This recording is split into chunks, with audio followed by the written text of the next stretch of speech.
अस्सलाम वालेकुम दोस्तों, तुसीं देख रहे हो हसीन पंजाब टीवी तो मैं तुहाडा मेज़बान अमीर हमजा। दोस्तों, सब तो पहले अपने चैनल हसीन पंजाब टीवी करो सबसक्राइब और नाल लगे बैल आइकन का बटन दबाओ ताकि साड़ी हर नई आने वाली अच्छी और बेहतरीन वीडियो साडे वीरां तक आसानी नाल पहुँच सके और तुसीं वीडियो देखो सब तो पहले।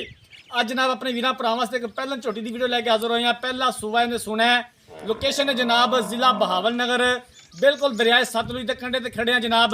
नीली बार के जानवर अपने वीरां भरावां नूं दिखाई देने। अज भी जनाब ये झोटी दरिया के कंढे ते खड़ी है, जिला बहावल नगर जनाब लोकेशन हैगी है। अपने वीरां वास्ते मेहनत करी दी है, कोशिश करी दी है कि अच्छे तो अच्छा जानवर दिखा सकिए। बाकी लेने देने मुकद्दर ने, झोटी मेरे वीरां ने देखनी है। माशाल्लाह शौकीन झोटी है। 21,000 पूरे जनाब झोटी दे। काठा विच सिंह मोड़िया है, छोटी जी सफेद फुली है, कद चंगा माशाल्लाह, वेल बड़ी। बाकी सारी गलबात मालका कोलों पुछ लवांगे कि किन्ने दिन लैंदी है सून दे विच, की हिसाब किताब है, की डिमांड करते हैं, की गरंटियां देंदे ने। खुड्डा पुट्ठा कैमरे की नज़र है माशाल्लाह, अनमोल तोहफा है जनाब मेरे वीरां वास्ते। इनू खोल के टोला जे भाईजान।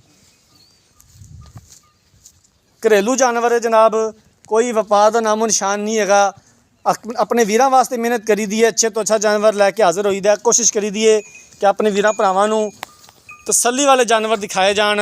सफ़र करीदा है, सफ़र करके मेहनत करके अपने वीरां दा शौक पूरा करवाईदा है। ज़िला पाकपतन तो जनाब लैके ते बहावल नगर दूसरे ज़िले च जनाब आके अपने वीरां दा शौक पूरा करवा रहे हैं।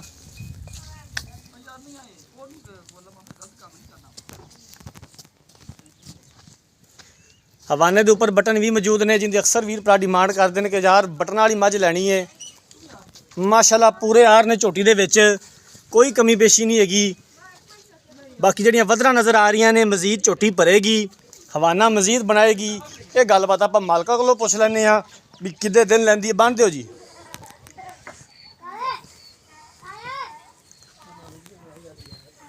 अस्सलाम वालेकुम जी। बाबा जी की हाल चाल है? तबीयत से ठीक है? शुक्र अल्हम्दुलिल्लाह सब ठीक। झोटी कैमरे की नज़र है जनाब, इन्हें किनवा सुबह सुना तो कदों सुनती है? पहला सुबह है तो दिन लगेगी 14। अच्छा, मजीद हाले तक 14 दिन इहदे पै ने? पै ने 14 दिन। ठीक हो गया। इनका किन्ना मुੱਲ है जी, किन्ने दे पैसे ने? मुੱਲ इहदा है 4,30,000 ते दे देंगे 4,10 दी। अच्छा, मुੱਲ इहदा 4,30 है तो फाइनल आप देंगे 4,10 दी। हाँ जी, इहदे विचों कोई घरां दा दीद प्यार हो जाएगा, बड़ा बड़ा हो जाएगा, ज़्यादा नहीं। झोटी मूँहों किवें जी? मुँह च 4 दाने। मूँह चोगी है? हाँ जी। 4 दांदे। चाचा जी ये गब्बन का सौदा हो जाता, थना दी पिछे दी हवाने दी अपनी मुकम्मल गारंटी होगी? इंशाल्लाह क्यों नहीं, गारंटी है। पिछा तो वैसे नज़र आ जाता बंदे जी, वो तो नज़र आ जाता। बाकी थोड़े को असीं गारंटी लाजमी लैनी, क्योंकि थोड़े घर का जानवर है, तुहानूं इहदे बारे ज़्यादा बेहतर पता है। नहीं जी बिल्कुल, क्योंकि साडे वीर भरा कुछ लोग इत्थों मुल्कों दूर बैठे ने जिहड़े साडे ते इतमाद करते हैं, घर बैठ के जानवर मंगवाते हैं। तो फिर साडा भी काम है कि उन्हां दे इतमाद नूं जनाब पूरा रखा जाए, उन्हां दे इतमाद नूं ठेस ना पहुँचे। नहीं जी नहीं, इंशाल्लाह ऐसी। ठीक है जी। लो जी, मालकां दी गल्लां बातां तुसीं सुन लईआं ने। पहला सुबह झोटी ने सुना है, मजीद हाले तक 14 दिन पै ने जनाब। झोटी सून दे विच मूँहों चोगी है। 4,30,000 रुपया भाई की डिमांड करते हैं तो 4,10,000 रुपया फिल वक्त फाइनल है। मजीद भी कोई गुंजाइश कढ़ावांगे, इनू एक बार ना गेड़ा फिर कढ़वाया जे, टोरिया जे।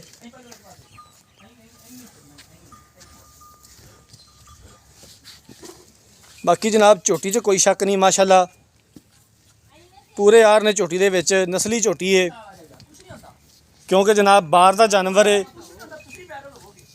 दरियाए सतलुज जनाब नीली के नाम तो मशहूर है। दरियाए सतलुज के कंढे ते खड़े हैं इस टाइम, ज़िला बहावल नगर। बन दो जी। अगर किसी वीर भरा ने जानवर खरीदना है, रबता नंबर 0312 612 2054, 0312 612 2054, इस नंबर पर व्हाट्सअप बनी है। अगर साड़ी अज वाली वीडियो पसंद आए, वीडियो को लाइक तो शेयर जरूर करना है। जिंदगी रही तो मिलांगे एक नई वीडियो के नाल। अपने मेज़बान अमीर हमजा ने दो इजाज़त। अल्लाह हाफिज़।